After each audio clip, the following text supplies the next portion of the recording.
Now, I bet a whole lot of us is planning some big trip out of town right now for the summer, but I gotta remind you, you probably don't need to go as far away as you think, because Illinois is in the middle of everything. Whether you are looking for adventures in breathtaking state parks, check. Explore the neon nostalgia of Route 66, check. Or want to make the most of summertime shot like me, check. And Enjoy Illinois can help you plan your getaway or help you convince your people to come visit you this time. Find just what you're looking for and a little more at enjoyillinois.com. Hey, Chicago, it's executive producer Simone Alicea here. At the end of today's episode, we have a sponsored segment with special guest Nicole Garten, Global Director of the Other Art Fair. It's happening April 9th through the 12th, and she's going to talk to me about how this artist-led fair is shaking up the traditional gallery scene, bringing together more than 100 independent artists, affordable original artwork, and this year's Nostalgia Core themed experience. So stick around after the show if you're curious about discovering new artists and experiencing art in a way that feels a lot less like a gallery and a lot more like a creative playground. Today on CityCast Chicago, why did the Sky trade All-Star Angel Reese? What does new ownership mean for the 90-year-old Hideout? And when can you see the Jackson Park cherry blossoms? It's Wednesday, April 8th. I'm Jacoby Cochran, and this is what Chicago's talking about.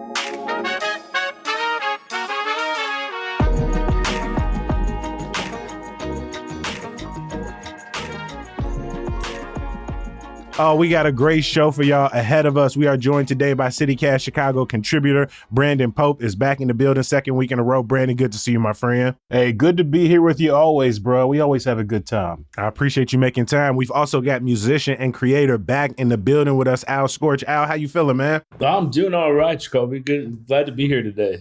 Before we look into some of the stories we want to talk about, I got to ask y'all, springtime is upon us, right? The tulips are coming back. I'm going to talk about the cherry blossoms later in the episode. What's something you're excited about or something you're enjoying right now in spring? Al, I'm going to start with you. Oh, just getting out in these Chicago parks, going out and being outside, watching all the trees and plants come to life. And you can take a little walk on your lunch break and enjoy some peace and quiet and some nice nature. I've been out on my bike outside for a little bit the last couple of weeks. I'm in the gym doing very 16-inch softball specific exercises, a lot of twisting, a lot of shoulder bands, a lot of weighted shoulder exercises. So yeah, we about to get back outside in full force very, very soon. Pope, what about you? I know we was just talking about our guide to April, some things we are looking forward to. What you been getting into already? Yeah, man, I took the water taxi for the first time this season to Chinatown and got myself some good old soup dumplings. Oh man. And I was like, you know what? Yeah, we're back. We are so back. Where you get them from, if you remember? The soup dumplings, a place called Hen Key. Bro, I got the best soup dumplings in the city. You got to go if you haven't. Oh my gosh. I have pulled up before. I will be honest though. I have not taken a water taxi since the Panorama. It's been a few years since I've been on one, so I gotta break that spell this spring. You sure do. I was sitting in a meeting very much like this one earlier this week. Just sort of, we was talking about the work week and some things we've got planned. All of a sudden, this alert come through my phone. Pope, it has been a huge start of 2026 for women's basketball, right? Unrivaled 3-on-3 league kicked off with sold out arenas last month. The WNBA and players finally approved a record CBA with some huge salary gains, increased revenue sharing. We was wondering if the collective bargaining agreement was going to get passed before the season started. Luckily, everything went smooth by the end of it, right? We've had some Olympic basketball previews, a spectacular college season, a great tournament, an expansion draft. The 30th anniversary of the W is right around the corner, starting up on May 8th. The All-Star game is coming back to Chicago in July. Pope, a lot of momentum at the start of 2026. Things look full steam ahead. Why did the Chicago Sky have to go and mess things up? Why am I getting alerts that we trading all-stars? Man, Why is the question everyone asks? Because this is a crisis of their own making. The Chicago Sky once again losing a key cornerstone and major star here in the city of Chicago and Angel Reese, trading her away for 2 first-round picks who are certain to be lower first-round picks. So, any argument because they about, belong to the Atlanta Dream, who was, let's be real, they finna be balling. They are finna be balling. They have a nice big 3 now, and so they're definitely going to be a contender in the Eastern Conference. They already were. Right, they was top 3 last season, and the Sky just made them better. Here's the thing: Angel Reese and the Chicago Sky, there was a riff as we got toward the end of last season.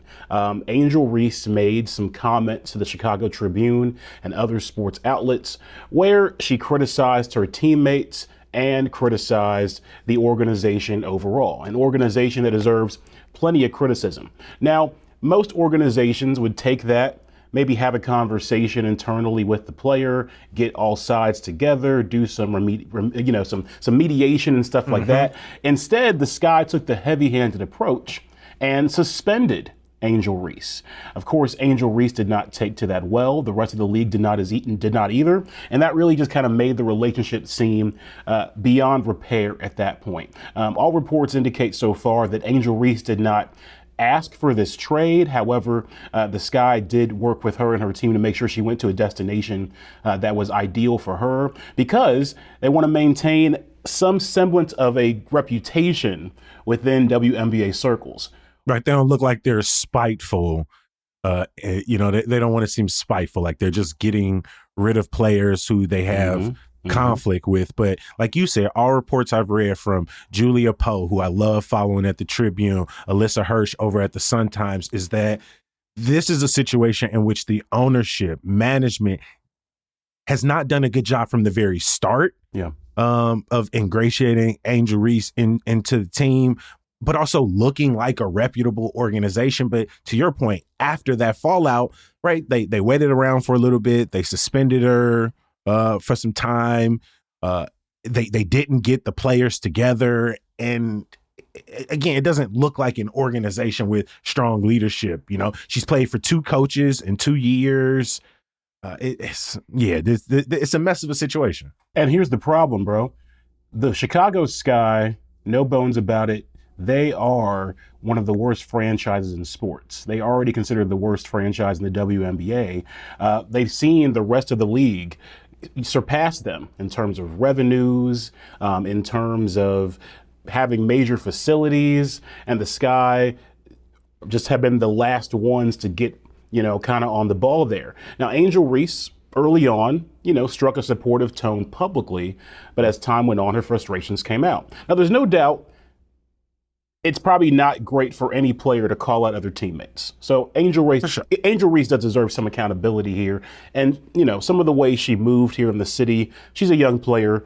Hopefully she can grow out of that for sure. But the Sky have a trend here of losing out on key players and just setting them away, or just not keeping them around. Former Finals MVP Kalia Copper, Sylvia Fowles, 2015, Elena Deladon, 2016, Gabby Williams, 2021, Candace Parker, 2023. You mentioned Ka, and the list goes on and on and on. And it's rare that the Sky save their life. It can't, and it's rare that they get anything to really make up for losing in that.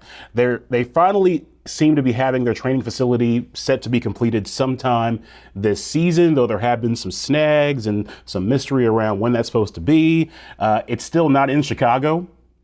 So that just kind of continues some of the complaints that players have had overall about distance from Wintrust Arena where they play and things like that. It's unclear what the plan is in Chicago for the Sky right now. Obviously, they have the first round picks coming in, a 2027 draft that's sure to be stacked. Maybe Juju Watkins is going to be in that. Maybe we got the Madison fifth pick Booker coming up in a minute.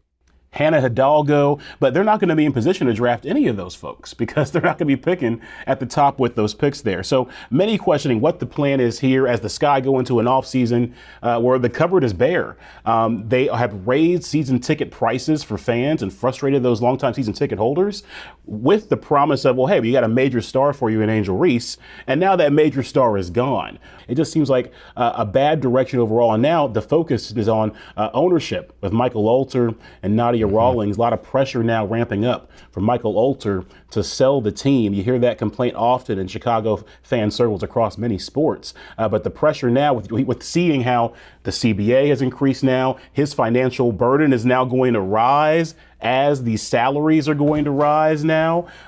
Can he even maintain a competent and competitive basketball team in this current WNBA landscape where the game seems to be passing right by the third largest market in the country? Of course, we got that championship with Candace Parker back in 2021, but it feels like a long way away from that.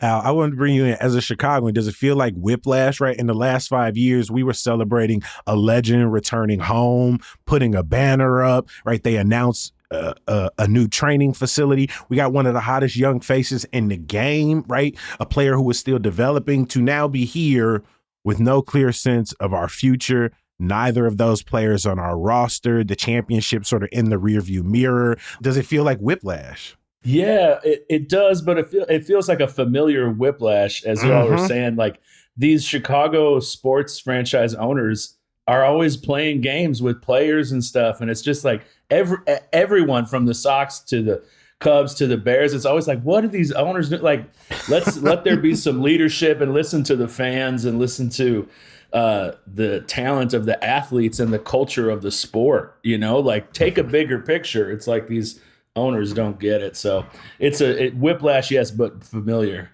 unfortunately. At least there was some good news to look over at the Bulls, and they, you know, while we're not getting up under that ownership, they did fire some of their management this past week. Who knows if that will turn into anything real? The Sox have changed management, right? We've done this dance before, but yeah, a really tough pill to swallow. And almost every account I've seen, every reflection I've seen from Chicago Sky fans has been like, everyone should pile this up on the ownership. Everyone should, as best they can, make it clear that, you know, we was down with the Chi-Town Barbie, rocking through, developing here, setting up a legacy. And so to see that they, once again, as Pope put it, can't keep a star in the sky, it's frustrating. You hate to see them go from championship to joining in a list of just another team that we are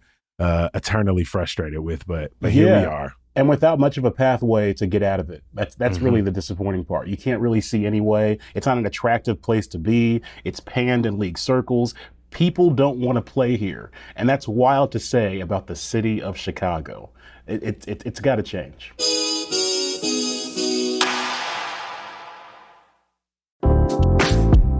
All right, come on. Spring in Chicago really trying us this year out the gate. We done got the wind and the rain and the hail and the thunder. And if we being honest, it's probably revealed some of our windows to be a little fool. Luckily, the pros at Window Nation can help you get new energy-efficient windows at a great price. Window Nation's The More You Buy, The More You Save sale is going on right now, where you can get up to 50% off all the windows for your home. You heard me correct. Half off. The experts will make sure your new windows fit perfectly and keep your home comfortable all year round, and they're in and they out, and those windows gonna be easy to open when we do finally get them sunny days. But don't wait, the sale ends soon, and you need windows that help you get through the weather we got right now. Schedule a fast free consultation at windownation.com. Al, one of the first times I ever saw you perform was at the Hideout. I have seen comedy shows there, pre-election political forums, and a handful of concerts. Recently, I learned for the first time in 30 years that the Hideout has a new owner. As someone who has a residency there, can you tell me more about this? Catch me up. Yeah, so it came as a surprise to a lot of people in town here, that kind of seemingly out of nowhere. the ownership of the Hideout announced that, hey, we have a new owner. Someone bought the club, and everyone was like, what? Because amongst the Chicago venues, the Hideout is kind of the most kind of like family business of them. You know, you got Tim and Katie Tutton, who started the bar with their two business partners. Their nicknames are Ick and Immer. They're twin brothers who run the bar. So it's the four of them. And it was kind of the most like kind of locally held homespun venue that really swung over its weight. You know, they It's really tucked right in West Town. You could miss it. That's right. Yeah, kind of. But we know. Yeah, exactly. Right on Elston, just right off of Elston on Wabansia, just north of North Avenue. So kind of tucked in between, you know, Lincoln Park and Wicker Park, right there in that industrial corridor. Just really active in the broader Chicago cultural community. They led in the last several years. They led a big charge against the development in that area that was going to be called Lincoln Yards. That was a Sterling Bay development, and they were going to bring in a Clear Channel venue. They were going to bring in the massive corporate venue as part of that development, and the Hideout kind of circled the wagons of all these Chicago venue owners and built up a lot of resistance to that. And where Chicago is still an independent venue town, all of our biggest venues are owned by Chicago businesses, you know, from the Salt Shed to the Aragon Ballroom and these huge rooms. Even the United Center, all these things they're all locally owned, you know, and so that is very different when you go to big cities, other big cities, New York and LA and all that. It's all these corporate ownership of these music rooms. So, you know, when you hear about new ownership, people kind of get nervous, like what's going to change. Were you familiar with the person who was purchasing it? Yeah, good question. Once I found out who they were, I kind of tried to go back in my memory and be like, oh, do I remember when they were working the door, when they were around the club? Because the person who bought them, Terry O'Brien, she had worked at the club for a few years from 2015 to 2018. She worked on the door. She worked on the hospitality sides of things. And she had worked at Ravinia before that. So, you know, the kind of thrust of the story is that this person who had been involved in the club and had played there and is also a musician was someone who bought the club. And, you know, a musician having money to buy that kind of business and that size of business, you go, wait, what's going on there? It's Terry O'Brien is from Chicago legacy business family. Her dad was John O'Brien, who ran R.J. O'Brien and Associates, which is a kind of really old school Chicago future tradings firm. And so that started I was doing some research last night, started in 1914 doing futures trading on butter and eggs, and kind of, you know, has this reputation in the big financial world as like a very people-focused family business in a kind of a big financial way. And just kind of looking into it, it just seems like the whole family, the O'Brien family, are just regarded as really sweet, kind people who are philanthropic and care about Chicago and really care about music and culture. Terry produced a music fest for a number of years. I believe it was called Big Heart Fest in honor of her dad, who was a music lover. You know, you could be cynical and say, oh, you know, someone with money bought this, but it's like, you know, we need some good-hearted people with resources to kind of take over these institutions sometimes. Because running a bar is hard, you know, and the more, and it, you know, you own a venue for 30 years, you want to take a break, you know, so I totally get it. And it really does seem like Terry O'Brien is someone who's going to be able to keep that culture of the venue alive. And there's really not much, it seems, in the pipeline of changing things as far as programming, as far as the vibe of the club and everything. Well, yeah, I could keep rapping about how important the Hideout is to Chicago music. You know, they opened in 1996, and they really have this legacy of, you know, cultivating and incubating all these indie artists who are now national acts, like Andrew Bird and all through there. And also Sarah Sherman, who's now on Saturday Night Live. Sarah Sherman, AKA Sarah Squirm, she had a long-term comedy residency there for 3 years or so called Hell Trap Nightmare. And she built her comedy career here in Chicago and at the Hideout. And now she's one of the, you know, highest profile cast members on SNL. And that all happened at the Hideout. So it really is this kind of cultural incubator.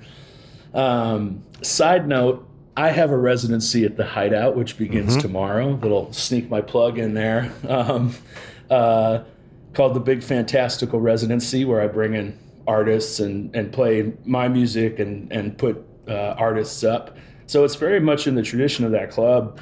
And then, you know, the Hideout brings these big national acts and legacy acts to their bigger events. For many years, they had the Block Party, where they would take the parking lot across the street and produce a big festival. And they had folks, you know, like Mavis Staples and, you know, underground legends like Swamp Dogg and bluegrass legends like Jimmy Martin. These kind of like, they're just connected to a lot of threads of music, from rock and roll to folk music to blues, and they kind of pull it all together. So yeah, really hoping it goes forward as it has been, and that seems to be the vibe and the intent. I was just happy to read this story and to know that the legacy would continue forward, because we were covering a report from earlier this year that only 22% of Chicago's independent venues are doing well right now, are profitable, are making money, and that a lot of them are struggling. And this could be a much sadder story, reading that, you know, the long-term owners after 30 years are hanging it up, that it's too difficult to keep things going, that development in the neighborhood is pushing them out. And so it's good to see that at this point in their lives that it's, you know, as you've mentioned, it's going to someone who has a direct tie to it and connection to it, and it's hopeful to see it moving forward. Pope, have you ever stopped by the Hideout?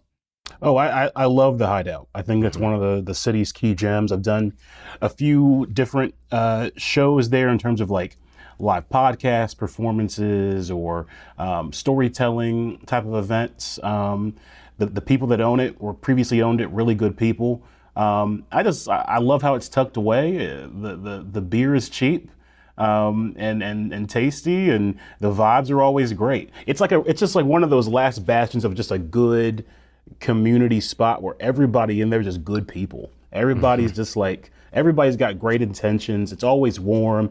These can be strangers, but I always feel like I got friends around me. That's the vibe of the Hideout. That's the vibe of any good like neighborhood spot. And so I really am glad that it's at least going to stay around.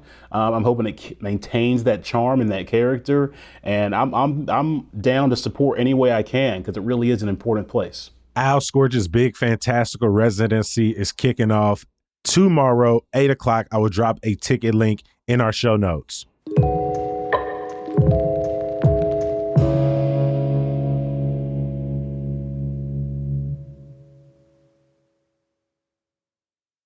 Let's stay in music. Like, what are some Chicago releases that y'all are excited for? Some concerts you're looking forward to? We did this about a month ago, and it feels like this has become a regular occurrence. So, y'all, this is y'all Wednesday new music, y'all April playlist from CityCast Chicago. Pope, put us on something. What's in your headphones right now?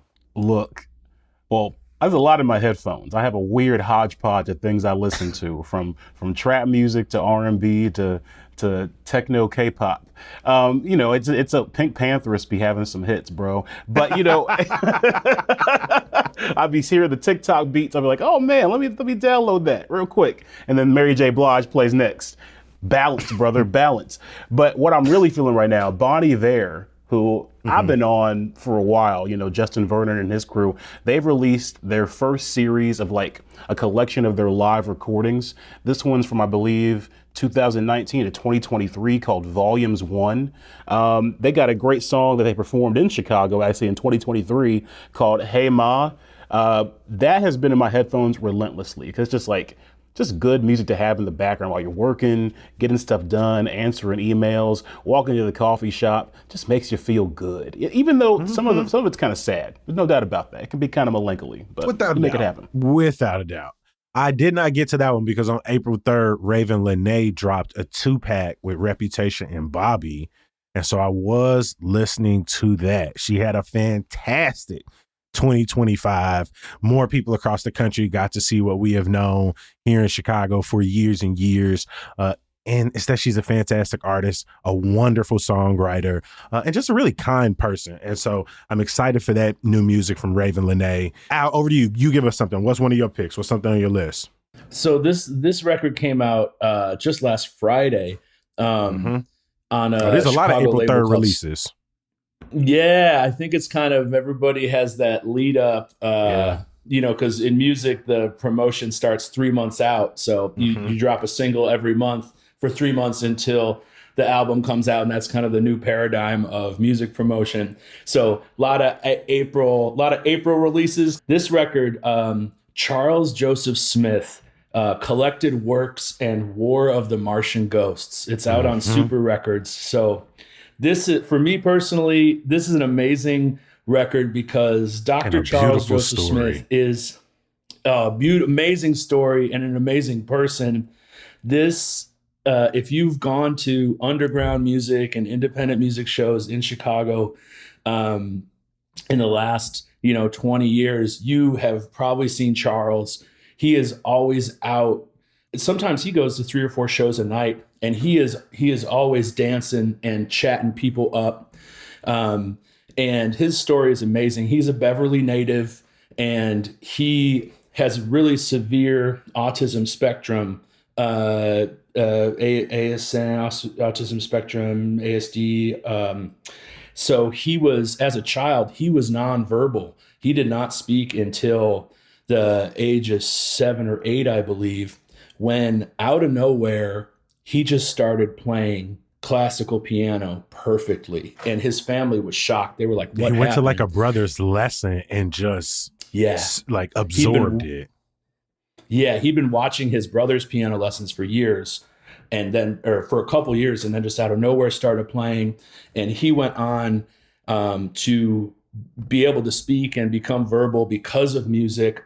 And he lived his whole life in pursuit of and with music. So in that, I believe he's about 55 now. So in that span of decades, he got his undergraduate in music from Roosevelt and eventually went to U of I and got a doctorate of musical arts. So he is Dr. Charles Joseph Smith for piano performance and composition.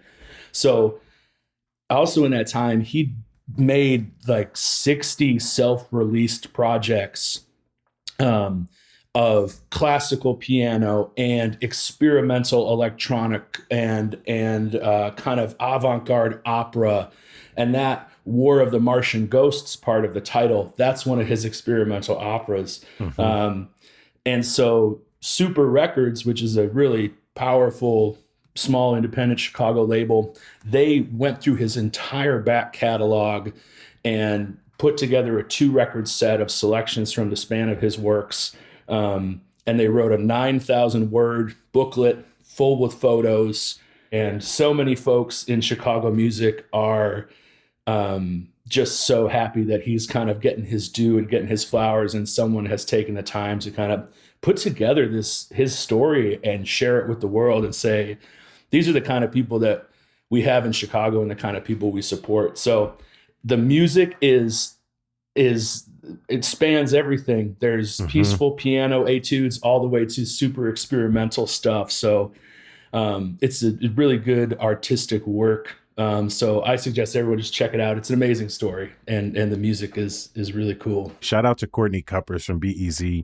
One of the videos they include from his YouTube is him playing Love Theme back in '96, and like I listened to it this morning and I just like sat here, let it wash over me. It was beautiful and romantic. It felt tragic at time, like fleeting love, like the best kind of love, which is the love that ultimately, ends with one person having to say goodbye. It is present in the music. We are going to drop a link in our show notes. I know you had a couple of other names you wanted to put us on as well, Al. Oh yeah. Just other stuff coming up. Rami Gabriel dropped a record this week called Tunderizer or Tunderizer. He's a great artist, Lebanese guy grew up in Toronto in the punk scene, moved to Chicago years ago. He's been teaching at Columbia College for a long time.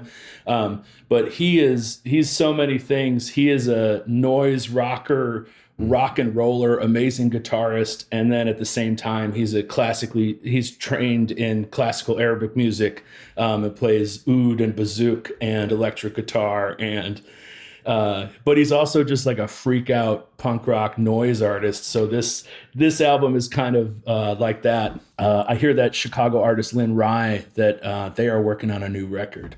Yes. And Lynn is an amazing cultural worker and musician, and they're in the studio. They're getting in the studio, so I'm excited for that. Not sure when that's coming out, but I know it's underway. So keep an eye on Lynn Rye. Mm-hmm.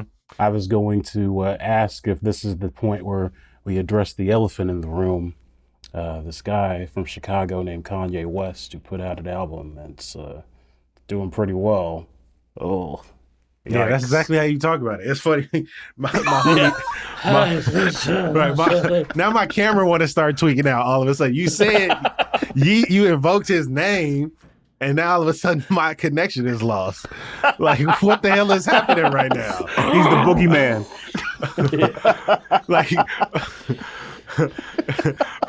like my camera it literally is was freezing. right when I said it too. It was right when I said it. It just started tweaking. That's not the producers hitting the accidental. That's probably another podcast. Button. That's probably a whole nother podcast, is getting into that discussion.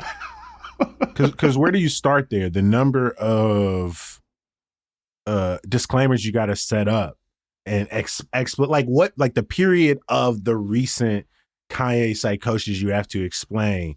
The anti-Semitism, the anti-blackness, the white supremacist leanings, like the celebration of Nazism, the allegations of toxic workplace and abuse and harassment, like the constant beratement of folks, like, and that's just what the last couple of years. And then like he comes back, he says he's got back on a therapeutic regimen, started taking his medication, right? His face, looks less inflamed. And then he starts teasing like clips of some of the production and what? Of course. Oh, no one ever doubted that he was a musical genius, just that he's an asshole and a terrible person. But I got to ask, Pope, you whispering about it. Have you listened to it? Have you consumed it? Well, redacted. Scores. Al, I was going to say that's that journalistic pedigree you was talking about at the top. Yeah, exactly. Yeah. You're like, I need to look into this more. Let me say, I think it's important that if you're going to critique anything, that you must listen to it. I have consumed some songs from said project. Some of these songs are not new. Mm-hmm. They've been around, floating around, like with Kanye projects. They pop up, and they pop up in a different form. They pop up again. Yeah, the music slaps, but at what cost? I think that's the ultimate question. And so it's a longer conversation to have, but I am intrigued by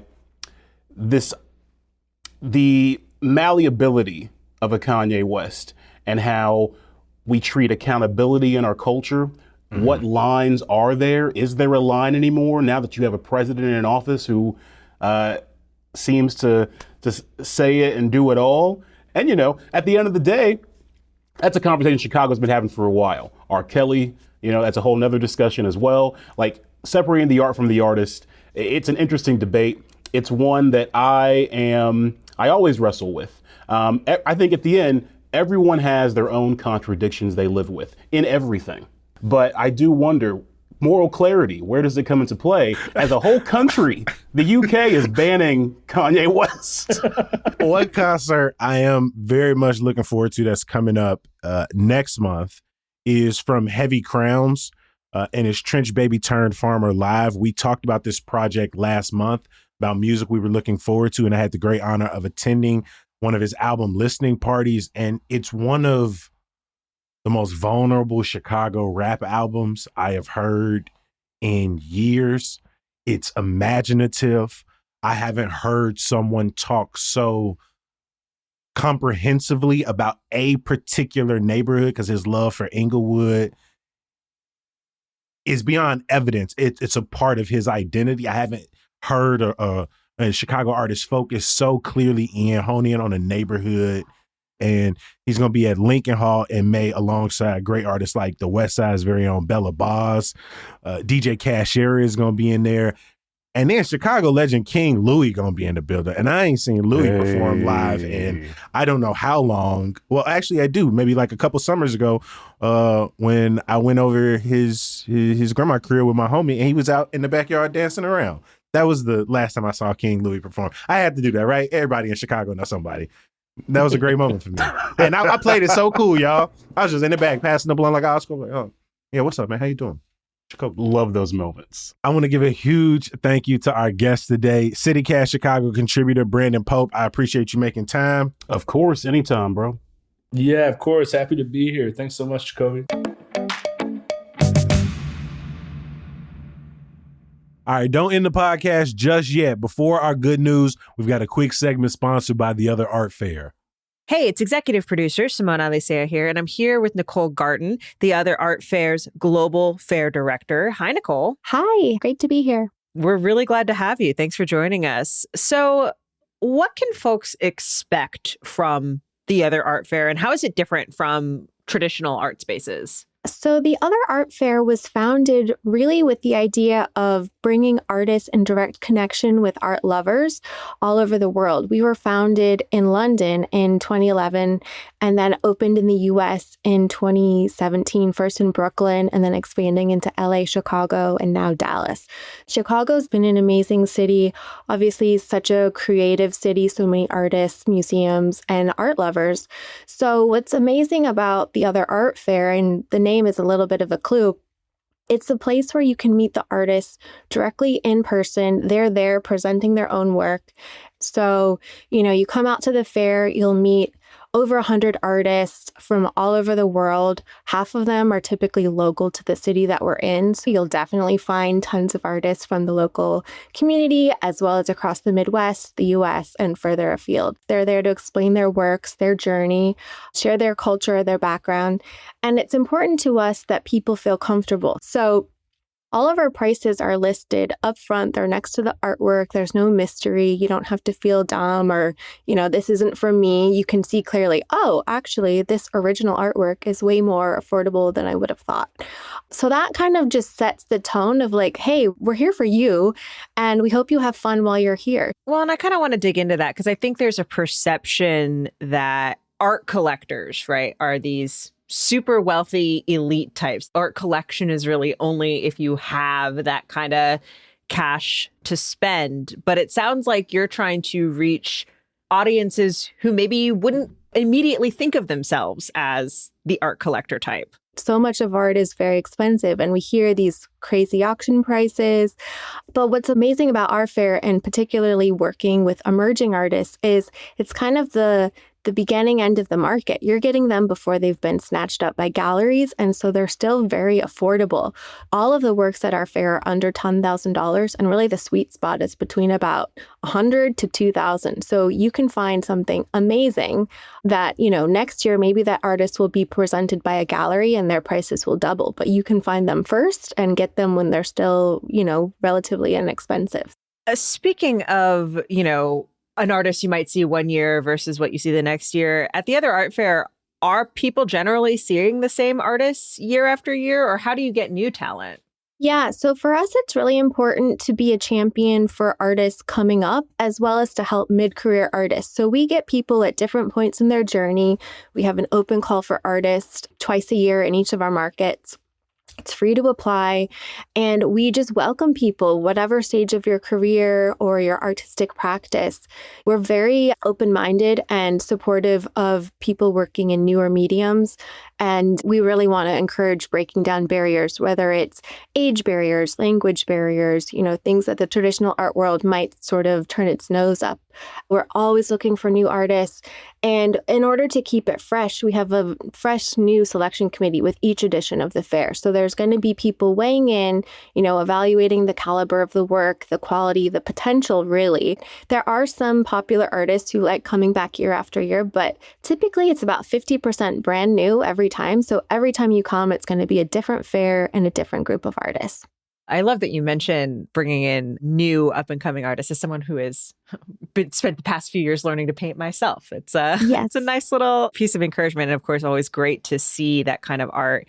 I believe in Chicago, the dates for the Other Art Fair, April 9th through the 12th. And what is this year's theme? So this year, we have an exciting theme. It's called Nostalgia Core, and it's really about, we're so inundated with digital technologies, the rise of AI, relegating humans to sort of the background. For us, it was kind of like, how can we celebrate artists who are reminding us why we're here, walking around, doing what we do?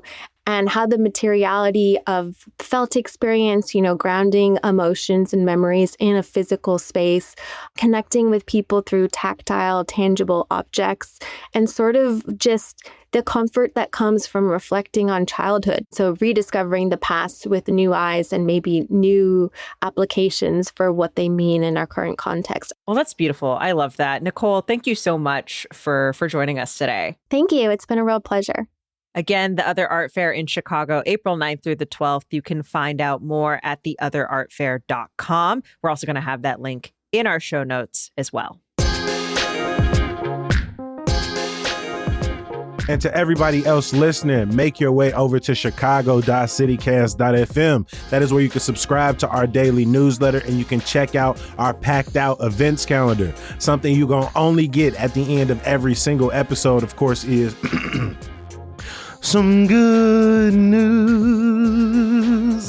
The cherry blossoms at Jackson Park are starting to come back, y'all. You can experience the stunning pink and white blossoms over the next couple of weeks. We got a few that are in varied stages, right? And the park say about 5-10 days, you're going to be looking at full bloom.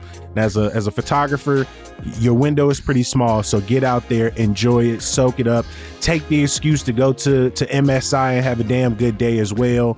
Stop over at Build Coffee, have that Final Four great Saturday sandwich. I know I'm going to be out there this week. As always, I appreciate y'all for listening and reading. We're going to be back bright and early tomorrow. I'll talk to you then. Peace. Cut the cameras. Cut the cameras. Cut the cameras. Y'all not about to pack me up out here. Brandon, listen to the Kanye album. Get him. Get him.